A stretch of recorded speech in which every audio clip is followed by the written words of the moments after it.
Hey everyone, welcome to the NoochieCast, episode 11. It's been a couple weeks since I've been able to do this, since I've had school going on, and I graduated from college, so that's fun. We're all celebrating that in our own little quarantined ways. But it has been a few weeks since I've been able to do this, which means that the gaming industry just decided to explode while I was gone. And pretty much every possible piece of news that could have come out has come out since then, and it's been a hectic few weeks, to say the least. So I think I'm just gonna kind of recap a bunch of the things that happened. No real main story this week. It's just a bunch of small stories that are gonna kind of fill out everything. But as always, I want to start with the news. And the first one happened a few weeks ago, so this probably isn't news to whoever. But The Last of Us Part 2 had a very, very problematic couple of weeks in that it was effectively the entire game was leaked.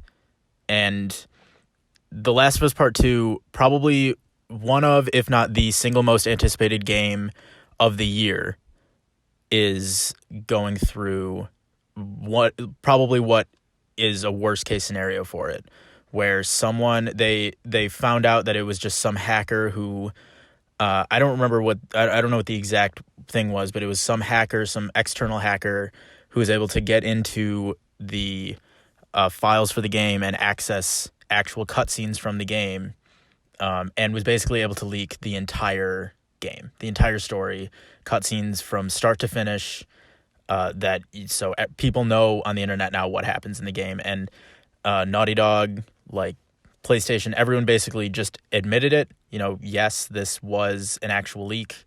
It sucks that it happened. Try to avoid it. I've been really lucky that I heard about it immediately. Like, I heard about it within probably 5 or 10 minutes of it happening, and I immediately went in and muted those words on Twitter. I've in Facebook groups that I'm in, have been really, really wary of going into comments. Plus the mods and admins there have been really good about not allowing posts to spoil anything. So just the posts you read won't be spoiling anything, and you'd have to go into the comments to find it, which I haven't really been doing. So I've personally been lucky enough to not see any leaks so far. I wish I had some wood to knock on, because I'm a little frantic about it. But it really sucks. That I got to be honest. That's like I said, it's absolutely my most anticipated game for the year. It's one of my most anticipated games ever. And I was so excited for it. I've been on a media blackout for it since probably E3 2018. So almost 2 years now. I haven't watched any trailers. I see snippets, like screenshots whenever here and there, but I haven't really been like reading anything or going in depth about it, because I want to go in fresh. And it really sucks that there are so many people who are like me, who love the first game, know what the pedigree of Naughty Dog is, know how good this game is going to be, and to have that all ruined because of some asshole who thinks that they are funny or clever or something, and they know that YouTube channels are going to pick it up because it gets them clicks, or people are going to talk about it because either they want to be assholes or they want to start, analyzing it before the game comes out. It's really shitty of people to do that. Now, there was a bunch of speculation right at the start when it happened that it was an ex-Naughty Dog employee, or honestly just a current Naughty Dog employee, someone inside the company who had access to it legitimately and did it anonymously, because they were so fed up with the crunch culture at Naughty Dog, which, as I mentioned a few podcasts ago, that's a really big problem there. And it looks like, especially with the way that Rockstar is now addressing that from the top down, that might be something that starts to happen industry-wide, where people, developers, kind of start to address that culture of crunch because there has been so much pushback on it. And when you have someone like Rockstar, who really is one of the bigger like falters, I don't know, developers at fault for doing that, really starting to change their ways. It hopefully at least will start to create a wave throughout the industry. But the idea was that Naughty Dog employees, or a Naughty Dog employee, leaked all of this because they wanted to teach them a lesson, or like get back at Naughty Dog for doing this, which, you know, it sucks. Like, either way, I'm glad that it wasn't, because if that was an employee, that'd really be like an employee trying to speak out on behalf of the entire studio, to be like, you know, we all think that this is the way to do it, and there's obviously no way that can be the case, because there's no union, so there's no way that like the union of workers could say, this is what we want to do collectively. And I'm sure there are people who want the game to come out and for it to be good and for people to enjoy it because they want their work to pay off. But yeah, that's that. It's really just an unfortunate scenario. I feel super bad for the people at Naughty Dog, or PlayStation. I don't know if this is going to affect sales, because, you know, in some ways people could just be like, oh, you know, it's like a leak and people kind of know the ending. But because The Last of Us is such a story-based game, it's hard to say if people are now going to buy it less. Maybe the people who looked up the leaks and who wanted to see everything are the same people who would just watch a Twitch streamer stream it, and wouldn't have bought it anyway. But maybe they didn't see, or they didn't know what was going to happen, and now they know, and now they don't want to buy it. Because some of the things I've heard on Twitter, like tangentially, are negative. I know some people are not really happy with it. Again, I'm going in blind, but I think that's just it's a really unfortunate circumstance, because it could actually have a tangible impact with sales and with the reception of the game. So yeah, that really sucks. In other news on it, it went gold, which is great. It's coming out June 19th, which is, as of time of recording, just a little less than a month away. So we are really approaching it. I'm getting a little antsy with the media blackout. I see, like, the other day I saw The Last of Us Part 2 trending on Twitter, and I had to force myself to not click it, because I'm so excited for it, and I know so many other people are excited for it. But I'm one, as I mentioned, going on a media blackout, so I wouldn't want to click it anyway. But I know that in that like tag, there will be people spoiling the game, and it's just a matter of remaining diligent. So it went gold. They're able to put it to press, start manufacturing physical copies. They created a new trailer, and they have a new gameplay series that's coming out every Tuesday. Doesn't really matter to me because I'm not going to watch it, but for people who do care, that's a big deal. So that'll be an interesting scenario. I will obviously let you know if I get it spoiled. I am hoping to God I don't, but obviously there's a chance that happens. We have still about 4 weeks until it comes out, so we'll see. Next on the news is that this was kind of just a little offshoot thing that I had written down a week or two ago, that I wanted to talk about just briefly. But there was supposedly, so at EA's earnings call, they mentioned something that in their next fiscal year, they are going to be releasing like a certain number of games, and one of them was an HD remaster or some kind of remake or remaster of an existing IP. And there's a lot of speculation that from like some inside source that is the Mass Effect games, that like a Mass Effect trilogy remake or remaster is going to be announced. And I honestly just want to talk about it because I would be so fucking excited if that happened. The Mass Effect series, I don't even think I ever played the first one, but Mass Effects 2 and 3 are two of my favorite games ever. Sometimes I go back and I'm just like, wow, I wish I could just be running around the Citadel right now. And like, I know that was such a it's not a small part, but that's such a like a mundane aspect of it. Like it's not, fighting the Reapers or whatever. But I feel like Mass Effect had such a distinct feeling to it that no other game has really captured of exploration, of dialogue, of really immersion into a new world that I felt like I was really changing with my decisions.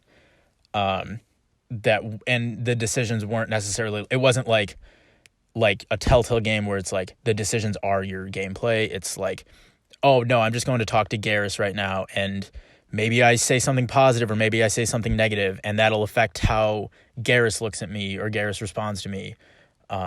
Or I go and do the side quest and like I have to make it's I just think that Mass Effect does it so well. Like the suicide mission in Mass Effect 2 is obviously an iconic mission. I think I had played Mass Effect 3 after the Catalyst DLC. I'm pretty sure that's what it was called. The DLC that came out that fixed the ending, or like, quote unquote fixed the ending. So I didn't experience the really like shitty ending that everyone was talking about. So I don't have a negative opinion on the ending because it was just, like it was good for me. It was fine for me. So I don't have any bad feelings toward it. I just have such great memories of playing those games and being able to explore the world and go on the Citadel and have that kind of like just that great Normandy experience. I loved it so much. And the ability to play that again would be just awesome. Maybe it's on PS4 and Xbox One or PS5 and Series X or both. Whatever. That would be just an awesome experience to do that again. Anyway, moving on. There was a big, I don't know if it was big, like a decently sized, medium to large state of play, PlayStation State of Play on Ghost of Tsushima, the new Sucker Punch game coming out. To be entirely honest, I never have been particularly excited for this game, and watching the gameplay from it, I didn't hate it, but I'm also not like that enamored with it. I don't really know why. It's like maybe it's something about, I've spoken about how I think just fantasy games, like games set in fantasy worlds, like The Witcher, Dragon Age, things like that, don't speak to me. And I want to say like it might just be like ancient history kind of things just don't really speak to me, because now here comes this and like Sekiro in these kind of like feudal Japan set areas, just it hasn't really spoken to me right now, or it isn't speaking to me right now. And the gameplay looks fine, like it looks interesting. Honestly, I just wish Sucker Punch could make Infamous 4. I want them to move on, but I also just want another Infamous game. Just remaster Infamous 1 and 2. I would just love that. Whatever, that's tangent. I really honestly don't have that much to say about Ghost of Tsushima, which is why I'm not going into like a full breakdown of the state of play, because it's a game that the reveal trailer didn't really ever do anything for me. It always felt like it was kind of on the side. Like it wasn't a side project for Sucker Punch, but a side game for Sony, because they were like, oh, we have Final Fantasy and The Last of Us and Spider-Man and God of War, and oh, here's Ghost of Tsushima, who like, even though it's by one of our biggest developers, like it's a new IP, so here it is, like let's reveal it at TGS or Paris Games Week, wherever they didn't reveal it at E3. Let's just like not show any gameplay. Like we showed a little bit of gameplay at the Game Awards, I think, or something like that. There was a little there. They had that one at E3 2018 in the like weird way, but it was like not really gameplay, and we didn't really know what was happening. And then let's just not talk about it for like a year and a half, and then we just come out with this state of play on it 2 months before it comes out. It feels like such mixed marketing, like mixed messages within the marketing, that I don't know how confident Sony is in it. they're touting it as like a 1-2 punch of, or like the way their tweets are like a 1-2 punch of Last of Us in June and Ghost of Tsushima in July, but they never, like, The Last of Us Part 2 had a release date that obviously was pushed back, but it had release dates for a while. But Ghost of Tsushima didn't have a release date until like a couple months ago, and then it had to be pushed back because of the pandemic. But like, it just always felt like Ghost of Tsushima was in this weird like flux, like no man's land of, it's gonna be a PS4 game, but like maybe it's a PS, like it's a Beyond Two Souls situation where it comes out in October right before the PS4 launches on PS3. And it's like, it just feels like there's not that much confidence in it to be putting it out at a time that isn't particularly like fruitful. Maybe they're going to get lucky because it's going to be quarantine and everyone's just going to want a game to play. But it just, I've just never been that interested in it because it felt like such a game that didn't have the place where it needed to come out. And because of that, it just always felt to me like Sony hasn't really been that confident in it. Maybe I'm wrong. Maybe I'm reading into it too much. Maybe it honestly went through some years of development that, because Infamous Second Son came out in 2014. First Light, I think, came out in early 2015. So this game's been in development for 5 years.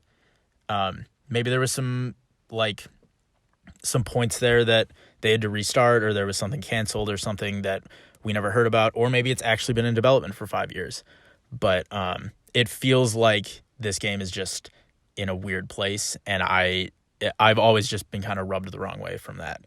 Not to say I won't give it a chance, or I won't be reading reviews. Maybe I'll write maybe I'll be the one to be writing a review on it, and in that case, I will obviously give it a fair chance and hope that it speaks to me. But right now, I'm just saying I'm going in a little cautiously because it's not something that I've necessarily been particularly excited for. And lastly, this is a really short story, but the first quarter of 2020, which would have ended at the end of March. I forgot my months. Time is a construct now, and months honestly don't even matter. Days obviously don't matter. Weeks are like kind of, iffy. Months are starting to get to that point where you're like, ugh, I don't even know anymore. But anyway, first quarter ends in March. Was the highest spending for gaming in any single quarter ever in gaming history. So it surpassed first quarter last year, every quarter before that. You understand what that means. Which is really interesting because it would,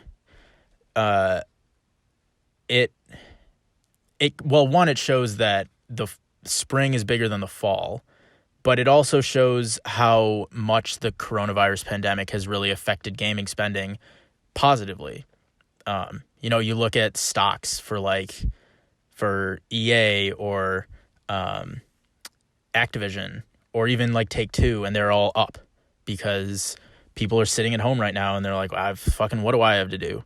Well, I'm just going to play GTA, or I'm just going to play Battlefront, or I'm just going to play Call of Duty.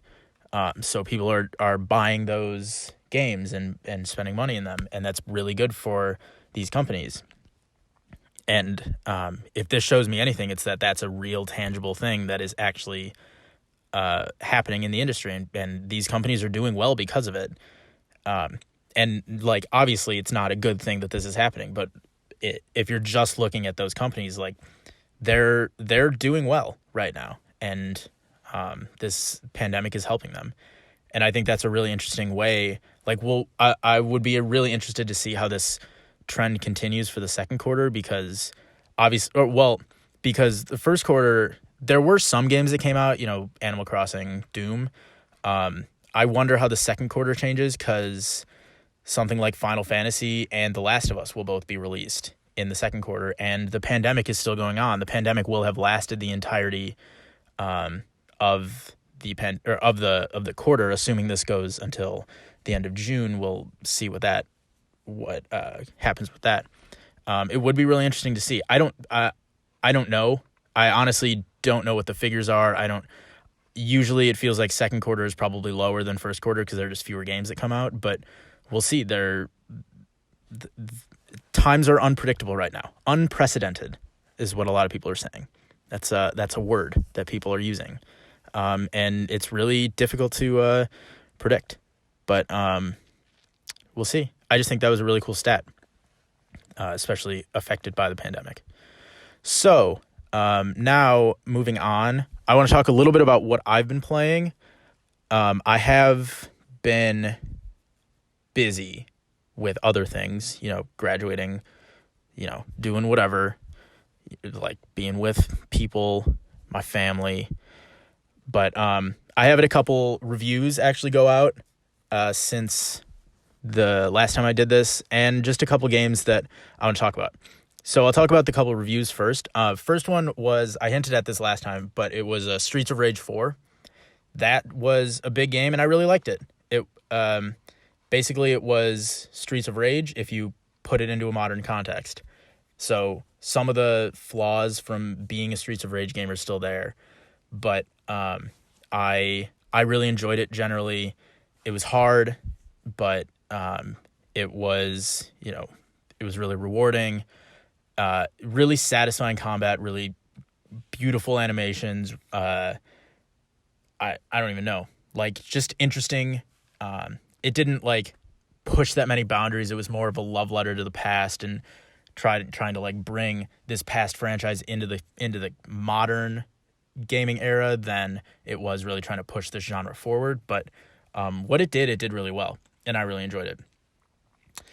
The other game that I reviewed is actually, the review isn't out yet, but the embargo was lifted, and I'm sure the review will be out by the time this is out. But that is Minecraft Dungeons, which has it's coming out on Tuesday, the May 26th. Also a game I really enjoyed. I guess we're back to back on games that I really enjoyed. Minecraft Dungeons, it's basically a Diablo clone, but set in Minecraft. Again, I thought it was a really good game. Like so this game's a lot fresher on the mind, so I have a lot more to say about it, but it's basically not at all a Minecraft game. Like, it's Minecraft in name and in presentation, but in gameplay, it has absolutely nothing to do with it, which is both good and bad. So presentation-wise, the art style is obviously easily recognizable. Like, it's directly from the base, or like the original game. Great, love it. Gorgeous in its own unique, blocky way. Story-wise, it's like there's a lot of references to the lore of the original game, and it's about a villager who's an outcast who finds an orb that allows him to take over the overworld and try to attack villagers, and like take over mobs and allow them to still survive and try to terrorize the villagers. And then it's your job to go in and save them. There are, like, obviously skeletons, zombies, spiders, endermen are in there, like baby zombies, the Ender world, things like that. It's all really interesting way of bringing the like characteristics of the base game into a new world, but then changing the combat in the world of Minecraft. So the combat is just a Diablo clone, basically. It's just a dungeon. It's an isometric dungeon crawler where you're just going through dungeons. You're fighting a lot of enemies. You'll end with a boss on pretty much every stage, and you're trying to get loot. The combat is really fun. I played with a partner a couple times just to test it out. I didn't have that much time to do it, and I didn't have any online partners to do it with. But when I did, it was fun. It was really cool to just sit back and play with a friend, just chill. But in general, the gameplay was really fun. But it's really basic.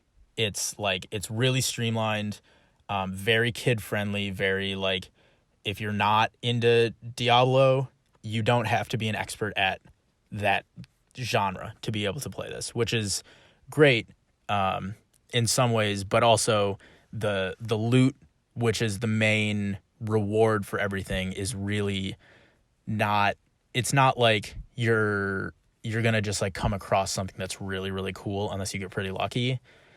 Because you're basically just gonna be dealing with like the same 3 types of swords. Like, oh, you have your traditional sword, your daggers, and your like, I think it's called a soul sword, that was like a thrusting sword.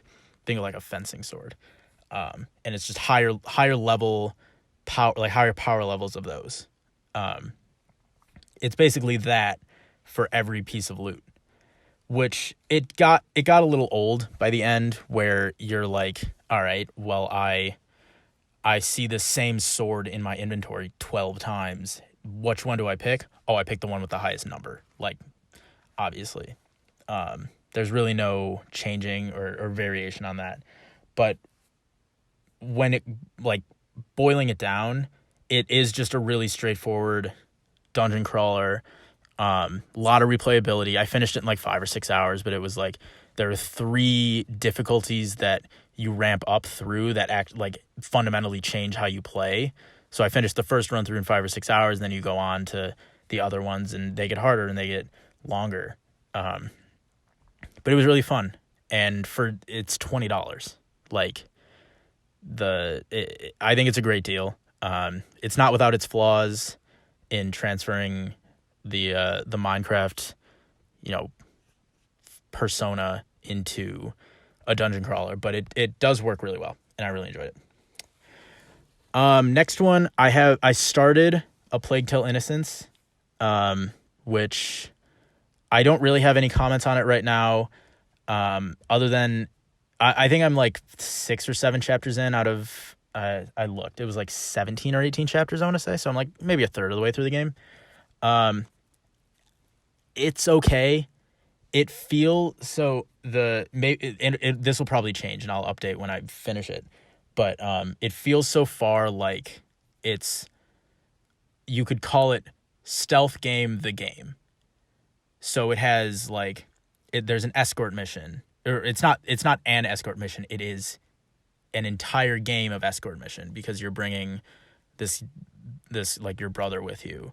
There's the high grass that you have to distract people and get out of their way. There's like the running through the rats and like trying to avoid them with the light, which doesn't really necessarily make sense, but like, well, I guess we'll just accept that they don't like light. And there's like, there's one point where we're going to be running away from the rats, and we're going to get out just in time.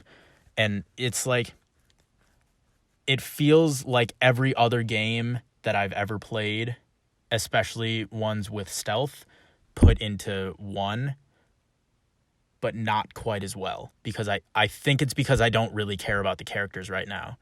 And maybe I will, but maybe it's just too early that I haven't done that yet. But right now it is kind of slogging along, because I'm just like, all right, well, I've seen these parts of game all the time in like every other game.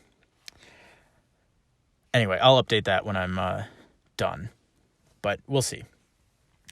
And lastly, it's Saints Row. Saints Row the Third Remastered came out today, or yesterday, I guess. And I honestly haven't even started, but I'm just so excited. I'm giddy to play this. Like, I saw some screenshots on it on Twitter, and it just looks like it's a brand new game. Like, it could have come out today. It did come out today, but like, it could have come out originally today. Like, it wasn't a remaster. That's how good it looks. And plus, if you've seen my video, Saints Row the Third, a recent retrospective on it, it's probably my favorite game of all time. It's so much fun. It's so well crafted of a sandbox. There's so many iconic missions. I bought it, but I've been wary to start it, because the start of it is such an iconic part of it. Is probably my favorite part of the game, that I just can't like I don't just want to willy-nilly start it. Like, I want to like actually experience it. But I'm probably going to get out of this and go play it. So that'll be fun. Anyway, yeah, I'm just excited. I'm really excited. But that's what I've been or will be playing in the near future. So there are 2 things remaining on the docket here. One of them's So okay, there were two big videos slash streams, whatever, over the past few weeks that I want to talk about. And they were the PS5 Engine Reveal, like the Unreal Engine 5 reveal running on a PS5, and Inside Xbox. Honestly, I think I'm just gonna like kind of brush over PS5 because people were kind of shitting their pants over it, like calling this like this is the greatest thing I've ever seen. It looks awesome. I don't want to minimize that. I think it looks really cool. I think the way people are talking about it is making it feel like this is the greatest thing they've ever seen in gaming. And like, one, it's a tech demo. Obviously, that's what tech demos do, which, I'm, again, not trying to minimize a tech demo. That's like literally the objective of a tech demo is what it did. So good job. It's a good job of the tech demo. But like for a tech demo, people were like shitting their pants over it. And I felt like it wasn't as amazing as people made it out to be. I thought, like, I remember when the PS4 was revealed, and I don't know why this sticks out in my mind, but there was a video of like a sky full of balls, and they were all dropped onto like a city, and they all dropped, and you could see how they were all working independently and like how everything was happening. And I just remember that being and that was like a 15-second demo just of like, this is what physics can be. But like, I just remember that like sticking out in my mind, like, oh, holy shit, the PS4 is so cool. And this didn't stick out to me like that, because I felt like I was just honestly, it looked like Recore.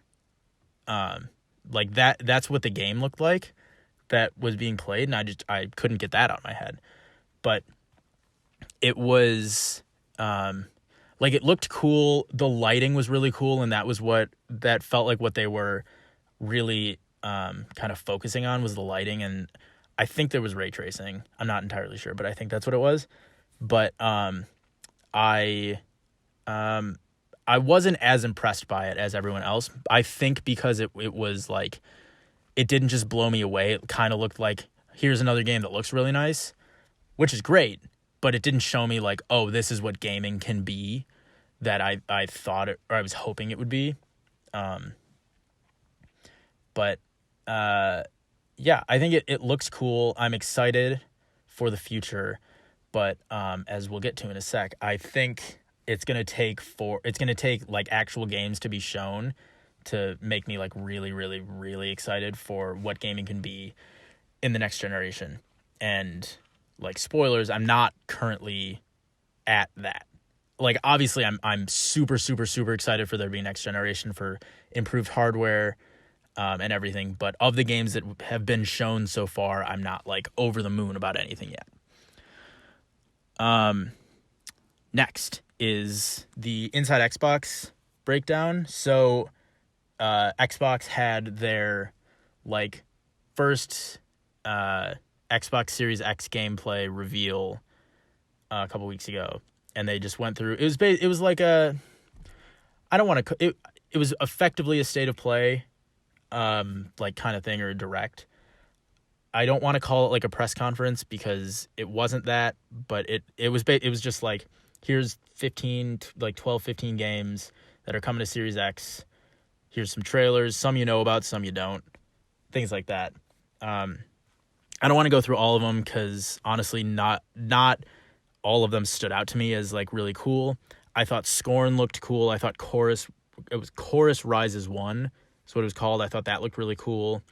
Honestly, Vampire the Masquerade Bloodlines 2, I remember I watched that trailer and I was like, holy shit, what is this? And then the name came up and I was like, ah. But I realized that that's not a good thing to do, because I thought the trailer looked really cool, even though it was like a pre-rendered CGI trailer. I thought it looked really cool, so I'm now more interested in that game than I was, which I guess is the objective of a trailer. So good job, trailer. Let's see, The Medium, which is a new Bloober Team game, like a another horror game. They did Layers of Fear and Blair Witch. And then Yakuza Like a Dragon, which they announced to be a launch title for the Xbox Series X. And lastly, Assassin's Creed, which I just realized I hadn't mentioned, but has also been revealed. Assassin's Creed Valhalla, Viking. We've known it was going to be Assassin's Creed Vikings for like fucking forever. Like Assassin's Creed future games are the worst kept secrets in gaming. We've known about this. It's always true. But honestly, there's not really that much that stood out to me. Like I said, the Vampire the Masquerade trailer was really cool. I thought basically all the ones that I showed were awesome. Dirt 5 looked interesting. I've never played a Dirt game, but it just to have, they were really going in on having Nolan North and Troy Baker as their voice actors for it, which is it's fine, but it's also not like that special to have them because they're like the two most popular and famous voice actors. I'm like, all right, okay. Yeah, I thought Scorn and Chorus looked cool. I don't really know what's happening. Bright Memory Infinite was the first game they showed this was the point where I was just confused at what this conference was going to be. And they showed this and I was like, ooh, that looks cool, but I also don't know what that game is. And they were like, oh, it's developed by one person. But anyway, it still looked cool. I just want to, overall, I just thought it was a really, really weird way to show off the first games other than Halo for Series X. Valhalla, they had been touting this as this is the first gameplay reveal for Assassin's Creed Valhalla, and they literally they had to point out where the gameplay was in the trailer. It was here's your trailer for Assassin's Creed Valhalla. Here's your camp. Here's the here's your ship, or I don't know. And they were here, look at this in the camp. That is gameplay of where you're going to be in your camp. It's literally 2 seconds long. And they're touting this as the first gameplay for Xbox Series X. Why set expectations so high if you're not going to deliver? You're not going to deliver. That's you can't. You're not that dense to know that people aren't going to be happy when you say first gameplay for Xbox Series X. And you show 2 seconds of gameplay. Why not just say, here's an indie showcase of what Xbox Series X games will be? And,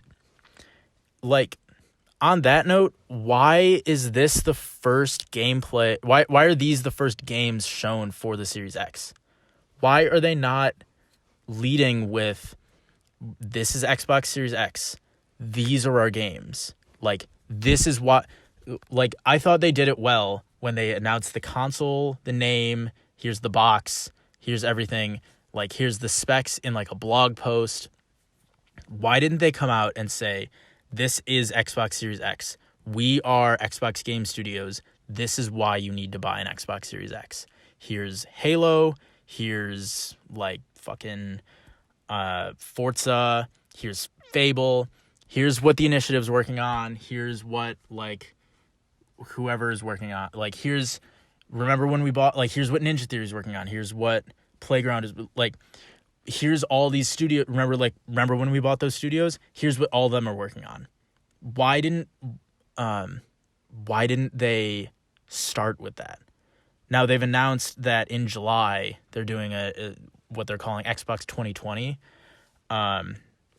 which is going to basically be their blowout of games. Basically what I just described of here's our studios, here are their games, and here's why you need to buy an Xbox Series X. I don't know why they didn't start with that.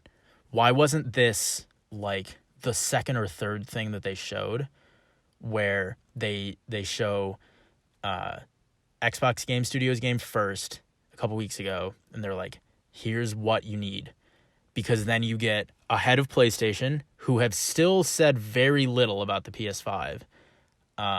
You get your games out there, so you're dominating the conversation, and you get to set the bar.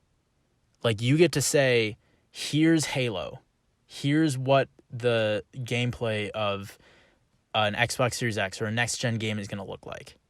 This is it. Like, PS5, honestly, like, unknowingly, it probably wasn't unknowingly, but, like, it wasn't a PlayStation-centric thing. But PlayStation 5 was, like, with that tech demo, was just like, here's what gameplay looks like. And Xbox had that opportunity, and I think they really missed an opportunity to do that. And now maybe it wasn't the plan. Maybe their plan was to have some of their own developers be in here and show their games and have the indies later, and they had to be pushed back or something like that. But that just feels, I don't know. That feels like a conspiracy theory of why things are going wrong that just doesn't feel right. But it's just kind of inexplicable to me that you start and the first game other than Halo, which they announced multiple years ago, the first game you talk about on the Xbox Series X is Bright Memory Infinite. Why is that game not like Forza, Fable, whatever Ninja Theory's working, like Hellblade, whatever Playground's working on, if it's not Fable, whatever the Initiative's working on, things like that. Why is that not it? And that's just, it's just frustrating to me because I've seen now I think this is Xbox's first like significant misstep in the messaging for this generation. But now we've seen both PlayStation and Xbox make kind of very weird messaging moves that I don't understand. And I feel like I get Xbox wants to be the first one to show off games, but I feel like there was such a better way to do that. And without E3 happening, but like E3 was supposed to happen in 3 weeks.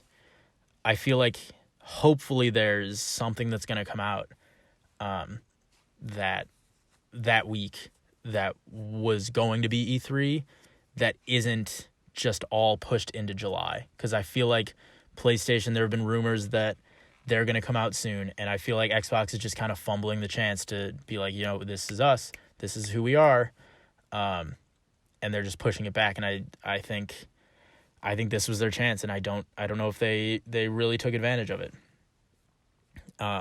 I wanted to go over a little rundown of what the other presentations are that we know of in the coming months. So in June, I think at the normal time, like it's basically during E3 week, EA will be doing their EA Play thing where they show off games. Obviously they'll show off like Madden and FIFA and all that, but hopefully they show off like a new Battlefield, or they've mentioned Battlefield coming in next year, I think. Hopefully they'll talk about that, or they'll talk about like Battlefront 3 or whatever, new EA games. Ubisoft is doing something in July, probably just the same as their E3 presentation, but they needed time to adjust it. Xbox 2020, obviously, like I said, July. Summer Game Fest, which is going throughout, which I haven't really talked about, but just Jeff Keighley's thing where they announced Tony Hawk Underground. Tony Hawk Pro Skater 1 and 2, not Tony Hawk Underground. Pro Skater 1 and 2 being remastered for current gen consoles, which is really cool. I remember playing those games just, as a kid, doing your thing. That was fun, and I'm excited for those. But that will have, the Summer Game Fest will have announcements throughout. I know there's a Cyberpunk thing, like a Cyberpunk-centric thing in June, and other things that they're going to be announcing along the way. PlayStation, though, is kind of the wild card here. They have, I mentioned there have been rumors that they're going to talk soon. I think one of their like executives was like, "Oh, we're going to announce games soon." But that could be executive talk for like August, but I don't see a way that they don't have something for early to mid June, especially like if PlayStation can, like, they already weren't going to have an E3 conference. like it's not like I can understand if Xbox was going to reveal all of these games at E3 and they were like, holy shit, we can't do that anymore. We have to like fucking reverse and go into this digital thing, and they needed more time to do that, so they had to push it back to July. PlayStation was never going to do that live press conference, so they can just, you know, do what they were going to do. If they were going to do a state of play like they did last year, and they're like, yo, here's another trailer for The Last of Us, here's Ghost of Tsushima again, and bam, here's PS5. Here's what it looks like. Here's all our studios. Here's the games. Here's Horizon 2. Here's Ratchet, whatever. Here's Spider-Man 2. One of those two games, hopefully, Insomniac's working on and will be a launch game. Here's what like Studio Japan's working on. Here's what San Diego's working on. Here's whatever. That would be awesome. That would be such a great move by them. You know, if they can capitalize on an opportunity now to be the first one to really reveal first-party games for PS5, that would be great. And I really think that that's something they could do and would put them kind of ahead of the curve, because PlayStation really hasn't been... They've had their moments with, you know, the controller and the specs and some of the conversation, but Xbox has kind of dominated the hard facts of the next generation. I don't mean that by like comparisons. I mean like Xbox has revealed the console, Sony hasn't. Xbox revealed the specs first, like significantly first. Xbox has talked about a first-party game first. Obviously, I feel like either of them should have talked by now. We are now past the point where in 2013 both PS4 and Xbox One had been revealed, and neither, like, obviously it's different now, but we haven't had that kind of similar information, explosion that would match that yet, which is really interesting. But I think is kind of maybe a misstep, at least in my opinion. But I think if PlayStation can capitalize and be the first one to say, like, this is our lineup, these are our games, this is why you need to buy a PS5 instead of an Xbox Series X, that would be a great way for them to do it. And E3 week's coming up, and I think I'm really strongly anticipating that there will be a state of play either in the week before, like somewhere in that, like in the E3 week, give or take a week. So the week before or the week after, I think would make sense. Maybe don't interfere with EA Play or some of the other things happening during E3 week, but maybe the week after, and be like, all right, like you guys had your time. Now big boys coming to bat. That would be cool. And I think that would be a really good way to do it for PlayStation. But we'll have to wait and see. I think that'll be something that we're not, no one knows yet. Maybe Xbox comes from the rafters and announces a bunch of their shit, and maybe they don't. Or maybe PlayStation just doesn't announce anything, or maybe they come out next week and they're like, hey, we're actually ahead of the curve. Like, we're going to be ahead of everyone else, and we're going to do it, the week after Memorial Day, which would also be really interesting. But who knows? That we'll just have to wait and see. But anyway, that's going to do it for the NoochieCast episode 11. I know it's been a couple weeks, but hopefully now that school's over, we've got some downtime, this will be more of a staple, more of a consistent, probably weekly kind of podcast. And hopefully I'll be able to go more in depth on some certain things that I wouldn't have been able to do in the past, because now I have the time to do it. But we'll see about that. Hopefully that will start to happen next week. So thank you for listening. My name is Matt Nucci. This has been the NoochieCast, and I'll see you next time.